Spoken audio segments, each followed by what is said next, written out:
धोखेबाज पति की अनोखी कहानी। समर कभी घर में ऑफिस की बातें नहीं करता। यही कारण है कि उनके ऑफिस में कभी-कभार होने वाली पार्टियां मेरे लेखन में इतना महत्वपूर्ण है। ऑफिस के समाचार मुझे वहां पर ही मालूम होते थे। कोई भी पति कभी भी अपने गोसियां या अफेयर घर में नहीं बताता, लेकिन अगर दूसरे का अफेयर हो तो फट से घर पर सब बात बताता है। फिर पत्नियां पार्टी में दूसरों के साथ मसालेदार खबर शेयर करती हैं। उस वक्त बताने वाले की आंखों की चमक और सुनने वाले की उत्सुकता देखने लायक होती है। पिछले हफ्ते की पार्टियों में मैं सभी महिलाओं के आकर्षण का केंद्र थी। सब पहले छवि ने मुझसे कहा, सबके सामने बेइज्जत करते हुए कहा, उसके अकाउंट सेक्शन की बकबक करने वाली वर्षा से तुम्हारे समीर का अफेयर शुरू है।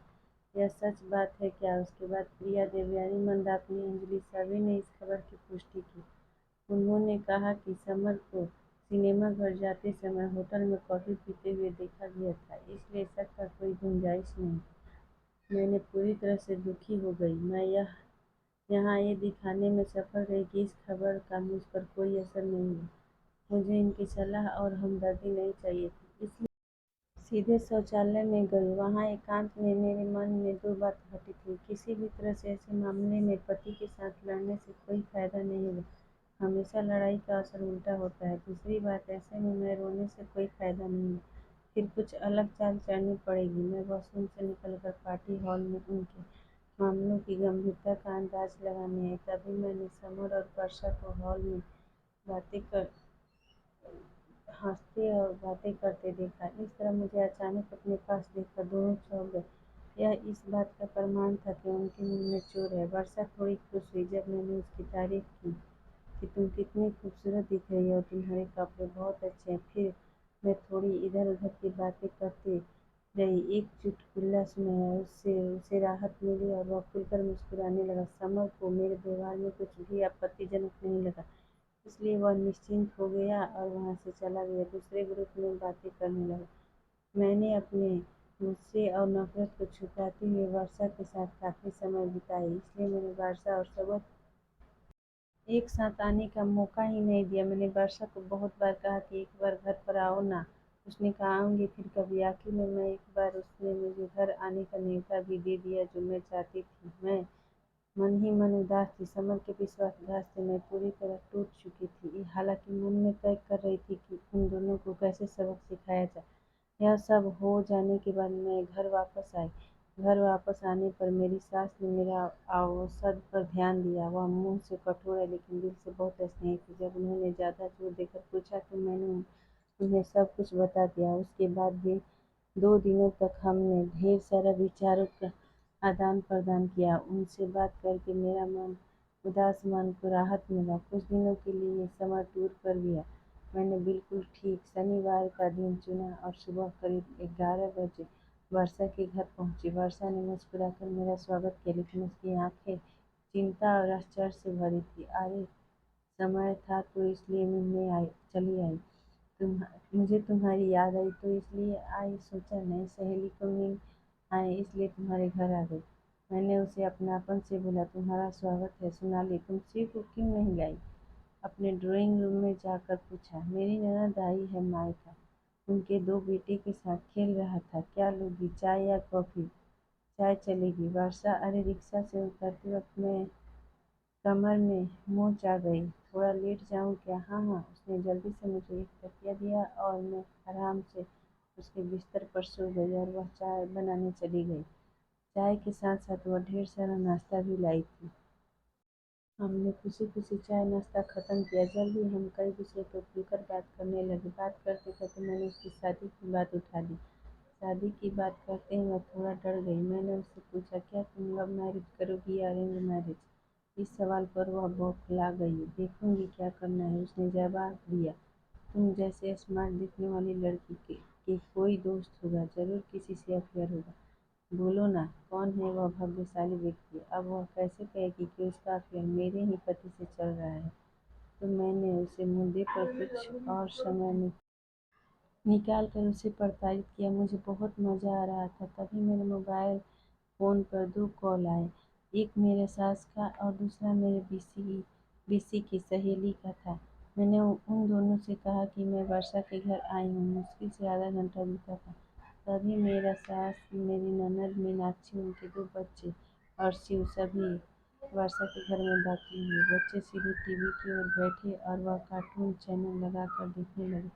सास और मीनाक्षी सोफे पर बैठकर मेरी कमर की मोच के बारे में बातचीत करने लगी।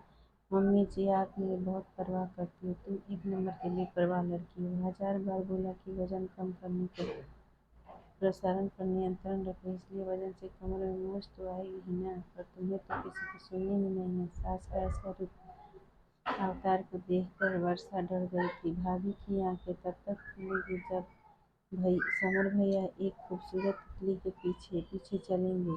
मीनाक्षी ने कहा। इस पर सास भड़क उठी। तुम्हारे भैया का पैर तोड़ दूंगी और उस तितली का के पर भी, समझ गई? मेरी सास ने मीनाक्षी को जवाब दिया। अरे माँ, मैं मजाक कर रही थी। क्या तुम नाराज हो गई? फिर मूर्ख जैसी बात क्या कर रही हो? वर्षा अपनी उंगलियां या एक दूसरे में उलझ कर जमीन की तरफ नजर झुकाए खड़ी थी। मेरी सास की तरफ उसकी देखने की हिम्मत नहीं हुई। सास मुझे और मीनाक्षी को कहने लगी कि आज की लड़कियां में तो ना समझ है और ना ही सब्र।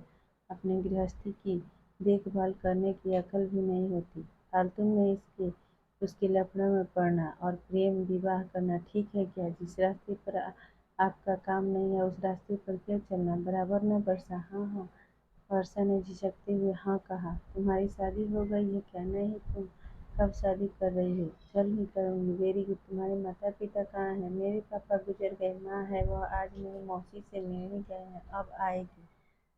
शाम को आने वाली है। मैं उनसे मिलने आऊँगी कभी। सोनाली, तुम यहाँ ही रुकने वाली हो क्या? कमर का मोच कैसा है अब तुम्हारा? माँ, दर्द तो बढ़ गया है, बहुत दर्द हो रहा है। डॉक्टर को बुलाए क्या? नहीं नहीं, मैं डरने का नाटक किया और वहाँ वर्षा, तुम्हारे पास आयोडेक्स है क्या? हाँ हाँ, है ना, लाती हूँ। बोलकर वर्षा जल्द से अंदर आई। मैंने उसे आयोडेक्स लगवाया।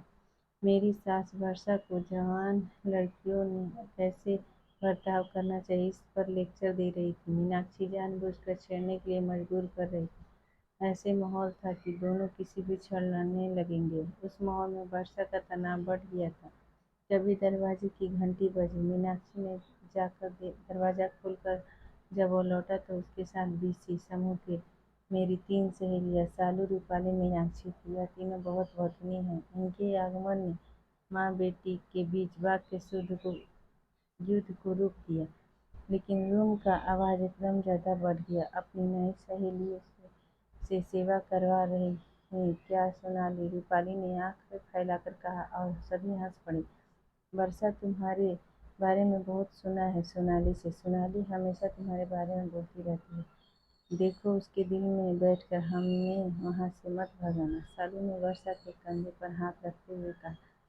हम अपने नए दोस्त की नींव को मजबूत करने के लिए गरम गरम समोसा, जलेबी, ढोकले लेकर आए। मनीषा ने इतने बेपरवाह अंदाज में कहा कि वर्षा को हंसना आया। अपना परिचय देने के बाद तीनों साहसपूर्वक रसोई में घुस गए। आयोडेक्स को अपनी जगह रखकर हाथ धोकर वर्षा रसोई घर में गई तो उनकी चाय बनकर रेडी थी। लेकिन एक बात सच है कि सब कुछ वर्षा के घर में था और वह अपनी अपनी जगह पर था। सालू ने बच्चे के लिए फ्रिज से जूस का जग निकालकर हम सब चाय, समोसे, जलेबियाँ खाकर मज़े में गपशप कर रहे थे। वर्षा के फ्लैट में यह सा हंगामा कभी नहीं हुआ होगा। मेरी सहेली ने तुरंत वर्षा से दोस्ती कर ली। वर्षा भी उनसे मिलकर बहुत खुलकर बातें भी कर रही थी, जैसे वो पुरानी परिचित थी। सालू ने शरारत भरे अंदाज में कहा कि सोनाली, वर्षा से दोस्ती करने से तुम्हारा जरूर फायदा होगा। मैंने कुतूहल बस पूछा, कौन सा फायदा? अरे, समर के ऑफिस में होने से वर्षा तुम्हारी वहाँ की सारी बात बराबर बताएगी। मतलब अगर तुम्हारे समर का वहाँ किसी से अफेयर हुआ तो यह तुम्हारी तुरंत बता देगी। अरे हाँ, सच में वर्षा, तुम मेरी आंखें बंद कर समर पर ध्यान रखोगी? मैंने बहुत प्यार से वर्षा को कहा। वर्षा के गाल एकदम गुलाबी हो गए। उसने जवाब नहीं दिया, सिर्फ सिर हिला दिया और वह फिर टेबल पर का सामान समेटने लगी। रूम का फैला हुआ सामान निपटाने वाली थी कि तभी मेरे ससुर वहाँ आ गए। उनके आते ही माहौल बदल गया। मेरे ससुर बहुत स्ट्रिक्ट थे। मेरी सहेली ने फटाफट पल्लू दोनों कंधों पर दिया और झुककर उनका आशीर्वाद लिया। सब ऐसे चुप हो गए जैसे उनको बोलने आता ही नहीं हो। बहू घर चलने की स्थिति में हो या एम्बुलेंस बुलाएं? उन्होंने गंभीरता से मुझसे पूछा। चलूंगी पापा। मैं नम्रता से बिस्तर से नीचे उतरी। मैंने डॉक्टर शशि को फ़ोन किया। घर जाते जाते उनको दिखाकर जाएंगे। ठीक है पापा। यहाँ क्यों आई थी? इस वर्षा को मिलने आई थी पापा जी। इसे कभी देखा नहीं। नई पहचान है क्या? हाँ, यह ना समर के ऑफिस में काम करती है। वर्षा बेटा, तुम अकेली रहती हो क्या यहाँ? नहीं अंकल, माँ के साथ रहती हूँ। वर्षा पापा की आवाज़ से ही डरने डरने लगी। चलो अच्छा है, नहीं तो हम हैं ना तुम्हारे साथ। कभी भी मदद की आवश्यकता हो तो हमें बताना। पापा बोले। फिर हमें हमारी तरफ मुड़कर बोले, अब चलें? पापा निकले। वैसे हम भी उनके पीछे पीछे गए। घर से निकलते समय मेरी सास वर्षा को बोली, वर्षा बेटा जल्दी, तुम्हारी शादी का आमंत्रण हमारे हाथों में देना। देर हो गई तो अच्छा लड़का मिलते नहीं। वर्षा तुम्हें हम हमारे बीसी ग्रुप के मेंबर कर लोगों में बाद में मैं फ़ोन करूँगी। रूपाली के इस प्रस्ताव को हम सब ने अनुमति दी। तीनों बच्चे थैंक यू आंटी बोलकर बाहर निकल गए। लास्ट में वर्षा का सपोर्ट लेकर घर से बाहर आई। इस पर वर्षा ने सबकी मस्ती खेल पे तुम्हें खटका तो नहीं ना? मैंने उससे पूछा। नहीं सोनाली, यह सब तो बहुत भले इंसान यह बोली, पर मन से वह थोड़ी नर्वस हो गई थी। तुम्हें कहती हूँ वर्षा, यह सचमुच भले इंसान है और सच कहें तो मुझे इनका ही आधार है। इनकी वजह से खुद को सुरक्षित समझती हूँ। हम हमेशा मेरी मदद करते हैं। मेरी गृहस्थी को कोई बुरी नज़र से देख ही नहीं सकता, क्योंकि इनसे झगड़ा करना, इनको चैलेंज करना आसान बात नहीं है। ऐसे इंसान नसीब से मिलते हैं। खुद को सुरक्षित महसूस होना यह बहुत बड़ी बात होती है। वर्षा ने गर्दन हिलाई। संभल कर जाना, वर्षा ने कहा। हमने प्यार से एक दूसरे को अलविदा किया। सभी गाड़ी में बैठ चुके थे। मेरी राह देख रहे होंगे। वर्षा का आधार छोड़कर मैं अच्छे से चलकर उनके पास पहुंची। मेरी कमर में मोच आई ही नहीं थी। सब कुछ तो तय किए मुताबिक प्लान किया था। मैंने 2 उंगलियों का फायर भी करने का निशान करते हुए सबके चेहरे पर खुशी